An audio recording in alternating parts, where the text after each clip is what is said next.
तमाम साइमीन को जो इस वक्त हमें फ़ेसबुक और यूट्यूब पर देख रहे हैं, आप सबको नाज़िया अमजद और सर अमजद की तरफ से बहुत बहुत सलाम कबूल हो। और जो बच्चे आज के हमारे इस प्रोग्राम खुदा के अजीम काम के 9 एपिसोड में हमें देख रहे हैं, आप सबको हम खुश आमदीद कहते हैं। तो प्यारे बच्चों, आइए हम अपने प्रोग्राम का आगाज़ दुआ के साथ करते हैं। ऐ खुदावंद, हम तेरा शुक्र अदा करते हैं कि तू हर रोज़ हमें संभालता और हमारी हिफाजत करता है और हमें मौका फ्राहम करता है कि ऐ खुदावंद हम तेरे कलाम को बच्चों तक पहुंचा सकें। और ऐ खुदावंद तू बच्चों को भी ऐ खुदावंद इस पर अमल करने की तौफीक दे। मांगते हैं तेरे प्यारे बेटे अपने खुदावंद यीशु मसीह के नाम से, आमीन। तो जी प्यारे बच्चों, आइए हम आज का अपना एक्शन सॉन्ग सीखते हैं।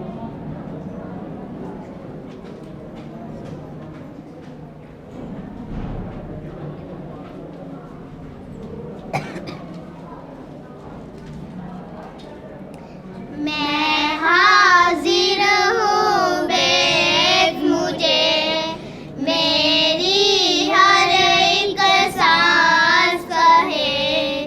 मैं हाजिर हूँ बेद मुझे, मेरी हर एक सांस कहे।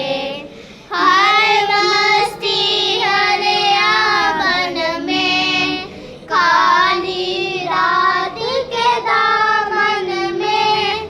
हर मस्ती हर आंगन में, काली रात के दामन में।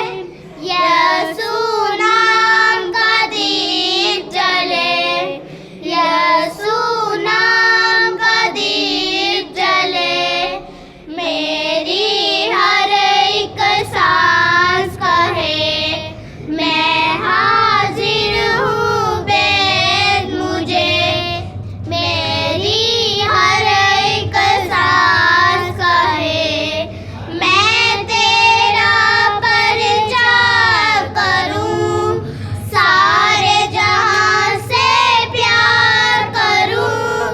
मैं तेरा परिचय करूँ, सारे जहां से प्यार करूँ। यीशु मुझको ताकत दे, यीशु मुझको ताकत दे। मेरी हर एक सांस कहे, मैं हाजिर हूँ बेद मुझे, मेरी हर एक सांस कहे। तो जी प्यारे बच्चों, यकीनन आपने इस सॉन्ग को सीखा होगा और इससे बरकत हासिल की होगी। तो आज की हम अपनी स्टोरी की तरफ बढ़ते हैं जो बहुत ही दिलचस्प है। तो आइए हम सर अमजद के साथ मिलकर आज की अपनी स्टोरी सीखते हैं। तो जी बच्चों, कैसे हैं आप सब? उम्मीद है कि आप सब ठीक होंगे और खुदा के अजीम काम में जो कहानी हम आपको सुना रहे हैं, आप ज़रूर उससे बरकत हासिल कर रहे होंगे। तो प्यारे बच्चों, आज की कहानी हमने पैदाइश 37 बाब से ली है। जैसा कि खुदा ने इब्राहिम, इसहाक और याकूब से वादा किया था कि मैं तुम्हारी नस्ल को ज़मीन की रेत और आसमान के तारों की मानद बढ़ाऊँगा, तो आप जानते हैं कि खुदा अपने वादे को कभी नहीं भूलता और खुदा हमेशा अपने वादे पर कायम रहता है। इसी तरह खुदा ने याकूब को 12 बेटे अता किए, जिनमें से रोबन और शमौन सबसे बड़े और यूसुफ और बिन्यामीन सबसे छोटे थे। यूसुफ को खुदा ने 12 बेटे दिए और यूसुफ उनमें से 11वें नंबर पर था। और याकूब यूसुफ से बहुत मोहब्बत करता था, इसलिए कि ये दोनों छोटे बेटे खुदा ने उसको बुढ़ापे की उम्र में अता किए थे। यूसुफ बहुत खूबसूरत था और खुदा का और अपने वालिदैन का फर्माबरदार था, इसलिए याकूब अपने बेटे यूसुफ से बहुत मोहब्बत करता था। उसने उसके लिए ख़ास किस्म का लिबास तैयार करवा के रखा हुआ था जो वो यूसुफ को पहनाता था। और उसके भाई यूसुफ से बहुत हसद करते थे, इसलिए कि उनका बाप उसकी निस्बत यूसुफ को ज़्यादा तरजीह देता था। और जब वो भेड़ बकरियां चराने जाते और बाहर को खेती बाड़ी का काम करते, तो जो भी काम वो अच्छा या बुरा करते, यूसुफ अपने बाप को आकर उनके बारे में बताता था, जिसकी वजह से वो उससे ज़्यादा और हसद करते थे। एक दफ़ा क्या हुआ कि यूसुफ ने एक ख्वाब देखा और उसने देखा कि खेत में 12 पूले हैं और उसका पूला जो है वो खड़ा है और बाकी 11 पूले उसको सजदा कर रहे हैं। उसने ये ख्वाब अपने भाइयों को बताया तो वो उससे और ज़्यादा हसद करने लगे। फिर उसने एक थोड़े दिनों के बाद ख्वाब देखा और उसने क्या देखा कि सूरज, चाँद और 11 सितारे जो हैं वो मुझे सजदा कर रहे हैं। जब उसने ये ख्वाब अपने बाप को और अपने भाइयों को बताया तो उसका बाप उस पर गुस्से हुआ और उसने कहा, क्या तू समझता है कि मैं और तेरी माँ और तेरे भाई तुझे सजदा कर रहे हैं और तू हम सब का सरदार है, लिहाजा ये बात तू किसी से भी ना करना।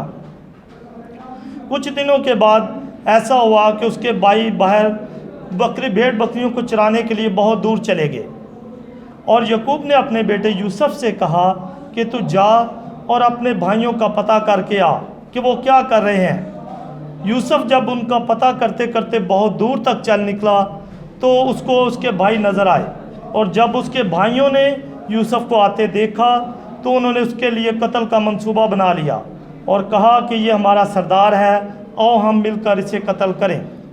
जब वो उनके करीब पहुंचा तो उन्होंने ऐसा किया कि उसके कपड़े उतार लिए और उसको बांध दिया और उसको कत्ल करने का मंसूबा बनाने लगे। रोबन जो कि सबसे बड़ा था और वो नहीं चाहता था कि हम यूसुफ को कत्ल करें, उसने कहा कि हम यूसुफ को एक पास कुआं है उसमें डाल देते हैं। उन्होंने उसको उस कुएं में डाल दिया और वो कुआं बिल्कुल खुश्क था। थोड़ी देर बाद जब उन्होंने दूर नज़र की तो एक काफ़िले को आते हुए देखा और उन्होंने कहा कि क्यों ना हम यूसुफ को निकाल कर इस काफ़िले में जो सौदागर हैं इनके हाथों बेच दें। वो काफ़िला मिस्र की तरफ जा रहा था। उन्होंने उसको कुएं से निकाला और उन सौदागरों के हाथों में बेच दिया। वो सौदागर उसको लेकर मुल्क मिस्र में चले गए और वहाँ मुल्क मिस्र में एक सिपा सलार था जिसका नाम पोतीफर था। उसने यूसुफ को ख़रीद लिया और ख़रीद कर अपने घर ले गया और खुदा यूसुफ के साथ था और खुदा का हाथ यूसुफ के ऊपर था।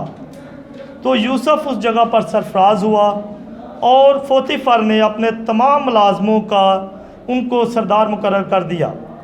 यूसुफ जो कि सारे घर को संभालता था और पोतीफर के हर काम का कंट्रोल यूसुफ के हाथ में था। तो थोड़े दिनों के बाद ऐसा हुआ कि पोतीफर की बीवी ने यूसुफ के ऊपर इल्ज़ाम लगाया और उसको कैद खाना में डाल दिया। और कैद खाना में जब यूसुफ गया तो चंद दिनों के बाद बादशाह के 2 मुलाजम, एक जो कि बादशाह का साकी था जो बादशाह को जूस वगैरह, अंगूरों का रस वगैरह निकाल कर देता था और बादशाह के साथ हम प्याला था, वो भी वहाँ पर आया। और एक मुलाजम जो था वो बादशाह के घर में बावर्ची था। वो जब दोनों वहाँ पर गिरफ़्तार हुए तो उन दोनों ने एक ही रात में ख्वाब देखा। साकी ने देखा कि अंगूर के एक पौधे के साथ उसकी 3 शाखें हैं और उनके ऊपर अंगूर लगे हुए हैं और मैंने वो अंगूर निचोड़ कर बादशाह को दिए हैं और बादशाह मुझसे बहुत खुश हुआ है। तो दूसरे जो बावर्ची था उसने भी वही एक ख्वाब देखा और उसने देखा कि उसके सर के ऊपर रोटी के 3 टुकड़े हैं और सबसे ऊपर वाला जो टोकरा है उसमें रोटी है और गोश्त पड़ा हुआ है जो कि जानवर ऊपर से उठा रहे हैं। वो सुबह उठे तो दोनों परेशान थे। यूसुफ ने उनसे पूछा कि तुम क्यों परेशान हो? तो उन्होंने उसको अपना ख्वाब सुनाया। तो यूसुफ ने कहा कि क्या खुदा के नज़दीक कोई ऐसी बात है जो खुदा को मालूम ना हो? तो उसने ऐसा किया कि उनको उस ख्वाब की तबीर इस तरह बताई। उसने कहा कि साकी जो है ये 3 दिन के बाद बादशाह के पास चला जाएगा और बादशाह इसे माफ़ कर देगा और दोबारा इसको इसकी नौकरी पर बहाल कर देगा। और जो बावर्ची है ये जो 3 टोकरे हैं ये 3 दिन है। 3 दिन के बाद इसको कत्ल कर दिया जाएगा और इसकी लाश को जो है वो दरख्त के साथ लटका दिया जाएगा और परिंदे इसका गोश्त नोचेंगे। जब बिल्कुल इसी तरह हुआ 3 दिन के बाद साकी जो था वो अपनी नौकरी पर बहाल हो गया और बावर्ची को जो था वो कत्ल कर दिया गया। इसी तरह 2 साल गुजर गए। 2 साल के बाद ऐसा हुआ कि मिस्र के बादशाह को एक ख्वाब आया और उसने देखा कि दरिया के किनारे 7 भैंसें जो हैं वो बहुत मोटी ताज़ी हैं और चर रही हैं, और 7 दुबली पतली भैंसें दरिया से निकलती हैं और उन मोटी भैंसों को खा जाती हैं। थोड़ी देर के बाद फिर बादशाह सो गया और उसको एक और ख्वाब आया, और उसने क्या देखा कि गंदम की 7 मोटी ताज़ी बालियां हैं, वो निकली हैं, और उसके थोड़ी देर बाद गंदम की कमज़ोर बालियां उस खेत में उग आई हैं और 7 मोटी बालियों को खा गई हैं। बादशाह ये ख्वाब देखकर बहुत परेशान हुआ। उसने बहुत से जादूगरों को और बहुत से दानश्वरों को इकट्ठा किया, लेकिन कोई भी उस ख्वाब की तबीर को ना बता सका।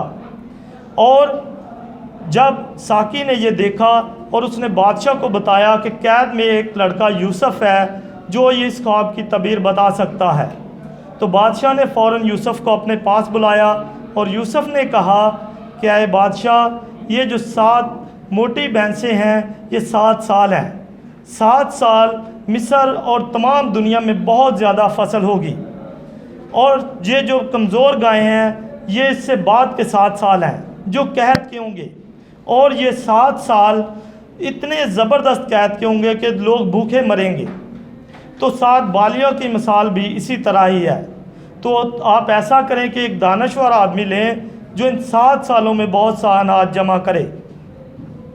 तो बादशाह ने यूसुफ से कहा कि तुझसे ज़्यादा दानश्वर को कौन होगा, इसलिए कि खुदा का हाथ यूसुफ के ऊपर था और खुदा यूसुफ को सरफराज करना चाहता था। यूसुफ उस मुल्क का हाकम बन गया और उसने 7 सालों में बहुत सा अनाज जो है वो जमा कर लिया।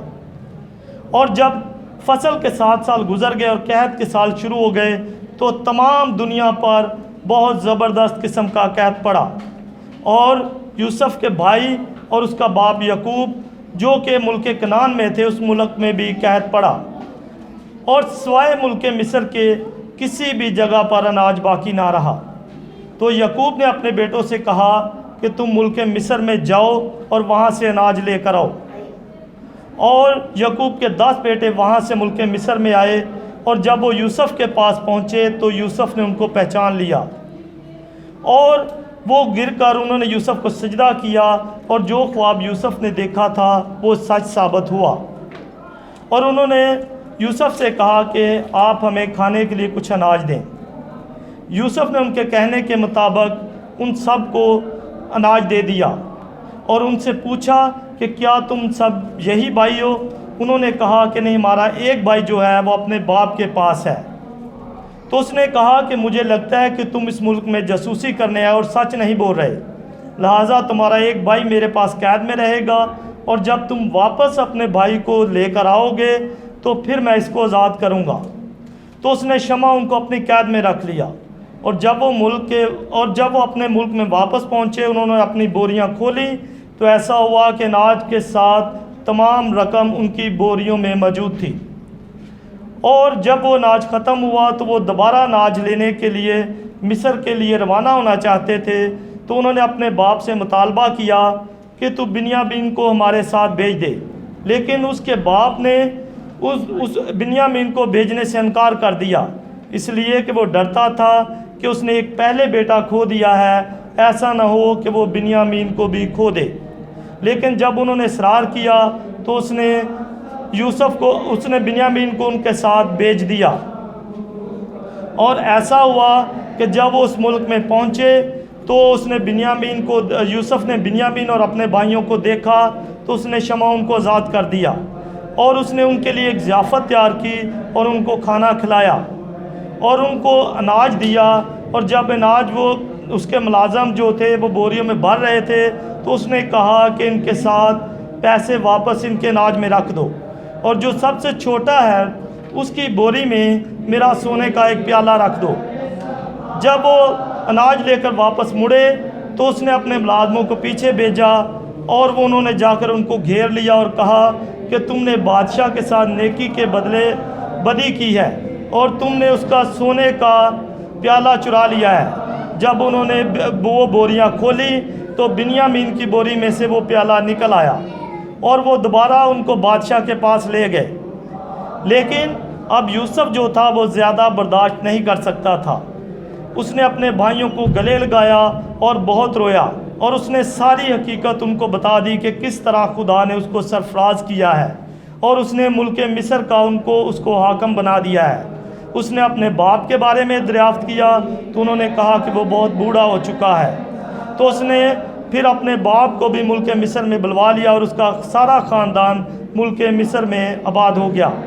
तो जी बच्चों, कैसी लगी आपको आज की स्टोरी?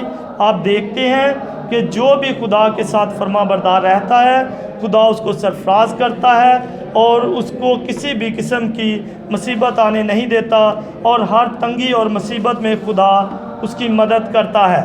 तो आइए हम आज के अपनी मरकज़ी आयत की तरफ बढ़ते हैं।